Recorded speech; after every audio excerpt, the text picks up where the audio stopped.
हुए उपचुनाव में इस बार जो वोट पड़े हैं और उसके बाद जो कल नतीजे आए हैं तो उसको लेकर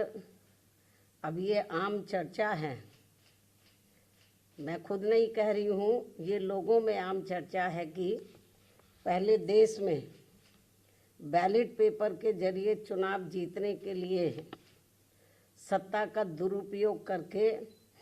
फर्जी वोट डाले जाते थे और अब तो ईवीएम के जरिए भी ये कार्य किया जा रहा है, जो लोकतंत्र के लिए बड़े दुख व चिंता की बात है। इतना ही नहीं बल्कि देश में लोकसभा व राज्यों में विधानसभा आम चुनाव के साथ साथ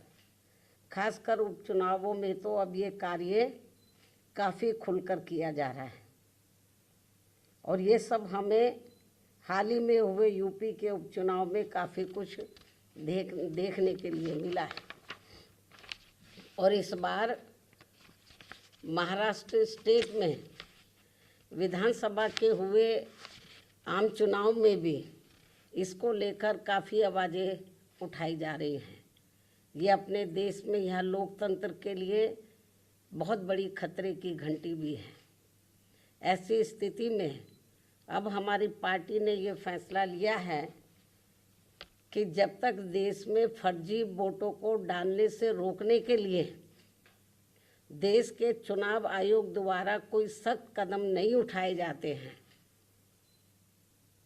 तो तब तक हमारी पार्टी देश में खासकर अब कोई भी उपचुनाव नहीं लड़ेगी। मैं उपचुनाव की बात कर रही हूँ, बाई इलेक्शन की। तो तब तक हमारी पार्टी देश में खासकर अब कोई भी उपचुनाव नहीं लड़ेगी। जबकि आम चुनाव में जब जनरल इलेक्शन होते हैं, जबकि आम चुनाव में इस मामले में थोड़ा बचाव जरूर हो जाता है, क्योंकि इनका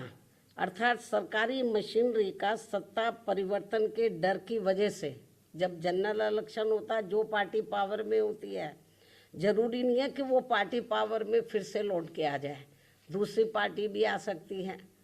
तो फिर वो जो सरकारी मशीनरी है वो थोड़ा घबराती है।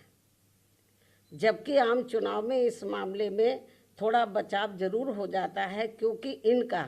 अर्थात सरकारी मशीनरी का सत्ता परिवर्तन के डर की वजह से आम चुनाव में इनका जनता पर कोई ज़्यादा दबाव या डर आदि नहीं होता है, जिसे खास ध्यान में रखकर हमारी पार्टी देश में लोकसभा व राज्यों में विधानसभा के आम चुनाव तथा स्थानीय निकायों के भी चुनाव पूरी तैयारी व दमदारी के साथ लड़ेगी। इसके साथ ही यहाँ मैं ये भी कहना चाहती हूँ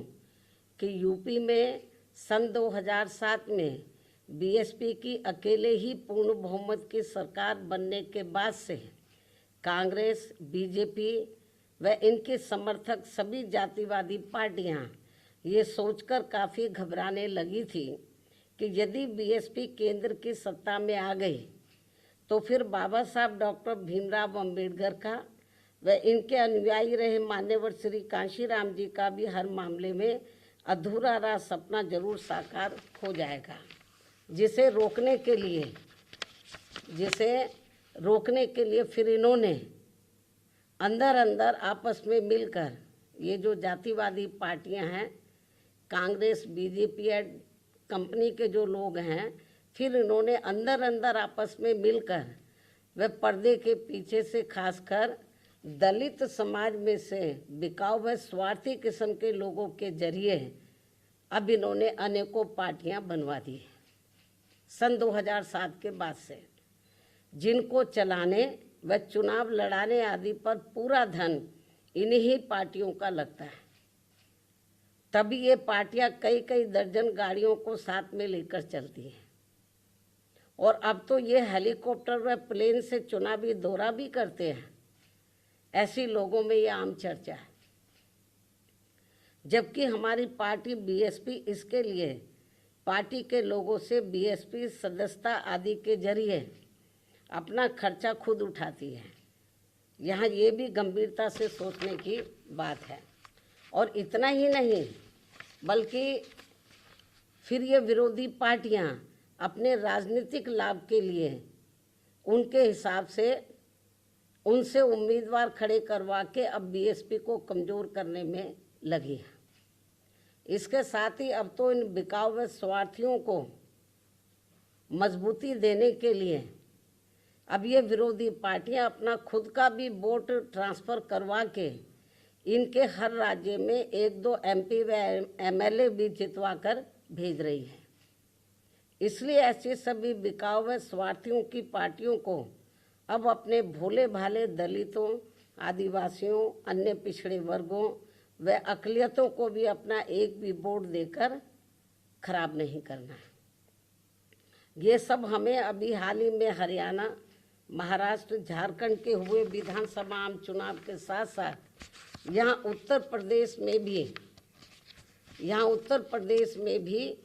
9 विधानसभा की सीटों पर हुए उपचुनाव में काफ़ी कुछ देखने के लिए मिला है।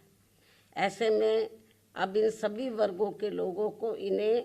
जाति, बरादरी, रिश्ते नातों, यार दोस्तों आदि के भी चक्कर में न पड़कर अपना वोट ऐसी किसी भी पार्टी को नहीं देना है,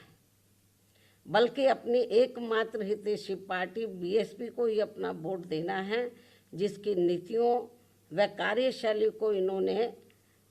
यूपी में, यानी कि जो वीकर सेक्शन के लोग हैं, इन्होंने यूपी में बीएसपी के, वैसे तो सर समाज के लोगों ने आजमाया है, इन्होंने यूपी में बीएसपी के नेतृत्व में 4 बार बनी सरकार में भी काफ़ी कुछ आजमाया है। इसके साथ साथ इन सभी वर्गों के लोग अब पुनः सत्ता में आने के लिए विरोधी पार्टियों की इन सभी साजिशों से हमेशा सावधान रहना है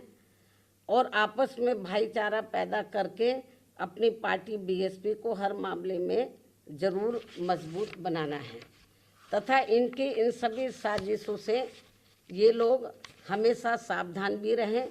वर्तमान में समय की यही मांग है और सर्वजन हिताय व सर्वजन सुखाय के लिए इसकी ये खास ज़रूरत भी है। और अब मैं विरोधियों की इन सभी साजिशों के बीच अपनी पार्टी के लोगों ने अपने उम्मीदवारों को यहाँ उत्तर प्रदेश में, महाराष्ट्र में, झारखंड में और ख़ासकर उत्तर प्रदेश में जो 9 विधानसभा की सीटों पर बाई इलेक्शन हुए, तो इन सभी सीटों पर अपनी पार्टी के लोगों ने अपने पार्टी के उम्मीदवारों को जिताने के लिए जो पूरे जी जान से कोशिश की है, तो उनका मैं पूरे तय दिल से आभार प्रकट करते हुए अब मैं अपनी बात यहीं समाप्त करूं। लेकिन इससे पहले मैं यूपी सरकार को ये भी कहना चाहूँगी, कल यूपी में उपचुनाव को लेकर आए अप्रत्याशित नतीजों के बाद से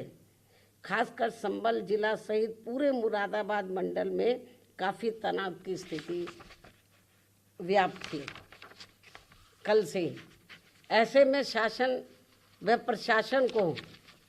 संभल में मस्जिद व मंदिर विवाद को लेकर सर्वे कराने का कार्य आगे बढ़ाना चाहिए था, जो तो ये ज़्यादा बेहतर होता। लेकिन ऐसा ना करके जो आज वहाँ सर्वे के दौरान जो कुछ भी बवाल हुआ है, हिंसा हुई है, तो उसके लिए यूपी का शासन व प्रशासन पूरी तरह से जिम्मेवार है। ये अति निंदनीय है। ये जो भी कुछ उधर हो रहा है ये अति निंदनीय है, जबकि ये काम दोनों पक्षों को साथ में लेकर शांतिमय ढंग से किया जाना चाहिए था, जो नहीं किया जा रहा है। ऐसे में अब मैं खासकर